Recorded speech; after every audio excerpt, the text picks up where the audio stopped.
Bienvenue, merci d'être avec nous dans ce magazine Côté Green. Un magazine Côté Green où nous avons le plaisir de vous présenter les deux événements majeurs qui feront le mois d'août et le mois de septembre, à savoir le Rolex Trophy au mois d'août ici même au Golf Club de Genève à Colonie. Puis l'autre, c'est au mois de septembre. Ça se passera à Évian avec l'Évian Championship, l'un des tournois les plus dotés du monde. On commence avec le Rolex Trophy, explication du directeur du club, François Lotance. Chaque année, c'est un recommencement. Cette année, on a un challenge tout particulier, en ce sens qu'on est en pleine rénovation de notre parcours. On est à mi-chemin et on va jouer le Rolex Trophy sur un parcours dont une partie est très jeune.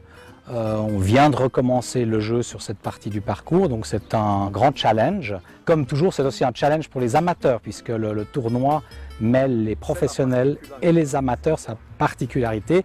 Et alors, chaque année, il y a des nouvelles équipes qui se forment, d'autres qui se déforment. Et donc ça, c'est aussi un recommencement chaque année. Il y a un petit peu 3 groupes de joueurs amateurs qui ont cette chance magnifique de pouvoir jouer avec les 42 meilleurs joueurs du European Challenge Tour. Tout d'abord, le premier jour, et ça c'est quelque chose de sensationnel, pour les juniors des 10 clubs du bassin alémanique, de jouer en alliance, c'est-à-dire un junior et un professionnel ensemble. Les juniors les plus méritants sont invités, donc ça c'est le mercredi.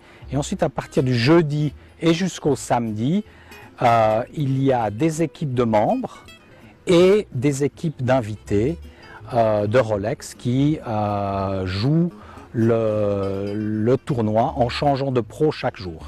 Le Rolex Trophy est le plus gros tournoi de la saison en termes de dotation. De nombreux joueurs actuels ou passés qui ont brillé sur le European Tour ou sur le PGA Tour aux États-Unis sont des anciens qui sont passés par le Rolex Trophy, des anciens joueurs aussi de la Ryder Cup ou des joueurs actuels de la Ryder Cup. On peut citer les frères Molinari, notre ami Nicolas Colsert, belge, que l'on aime beaucoup, ou plus récemment Matthew Fitzpatrick, qui est une des stars montantes, sont passés par le Rolex Trophy et ont laissé un souvenir assez fort au Rolex Trophy, soit par des victoires, soit par des exploits. Le souhait des promoteurs et des inventeurs du Rolex Trophy, dans sa formule actuelle, c'était de faire la promotion de l'ensemble du golf, aussi bien auprès de tout jeunes qui commencent, qui sont les juniors du premier jour, que des professionnels du Challenge Tour, qui sont un peu le noyau dur du tournoi, et qui sont les futures stars du golf mondial.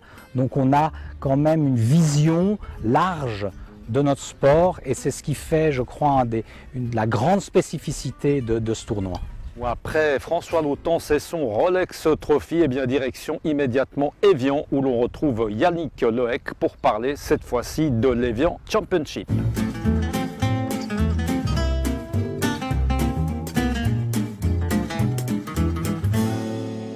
Tous les indicateurs sont au vert, sportivement, le parcours qu'on peut voir là est vraiment au plus beau et je dirais même en bien meilleure disposition encore que l'an passé parce qu'on a fait un certain nombre de projets, de programmes d'amélioration qu'on va dire continue et avec pour ambition d'aller encore plus loin et plus haut dans les années futures parce que ça passe pas là, la qualité d'un événement, c'est la pierre angulaire de l'événement, c'est quand même le parcours. On fait partie, après plus de 20 ans d'histoire, du carré magique des plus gros tournois golfiques au monde. Effectivement, c'est une certaine exigence, mais en même temps, c'est une grande fierté d'en arriver là. C'est quelque part une vraie récompense pour toute une équipe, le resort, le territoire, mais surtout pour nos partenaires que vous connaissez, et puis je dirais surtout pour les joueuses, parce que quand on connaît la situation du golf féminin, notamment en Europe, qui est quand même dans une situation un peu difficile, où il y a peu de choses et peu de tournois de qualité, avoir sur le territoire européen et en tout cas français un tournoi de ce niveau, aussi bien doté, quand bien même les places sportivement sont chères, je trouve que c'est une vraie chance pour le golf féminin qu'on défend beaucoup. Et naturellement, les joueuses viennent parce que l'édition est belle, potentiellement les gains sont importants pour elles. Et dans le Rolex Ranking, c'est-à-dire le classement mondial, une performance permet aux joueuses de remonter très rapidement dans le classement mondial. On est très attaché à préparer le futur, ou en tout cas avoir le souci des jeunes au travers des événements qu'on porte ici, la Rainbow Kids Cup, la Juniors Cup. Et dans le cadre du tournoi également, on a décidé avec le comité d'organisation présidé par notre président Franck Ribou de donner une place aux jeunes talents. Et donc depuis l'an passé, on a invité dans les wildcards un certain nombre de joueuses, dont Alban, qui le mérite parce que quand on voit les performances en tant que joueuse au stade amateur, jeune, et ce qu'elle fait depuis le début de la saison chez les professionnels. Et je peux le dire, cette année, Alban sera de nouveau présente et on est ravis et on la prend pour son talent, la personne qu'elle est, mais surtout son talent sportif, parce qu'elle a fait quand même de très beaux résultats. Si on voit sur l'US Open, ce qu'elle a fait en passant le cut et autres, c'est quand même des très belles performances.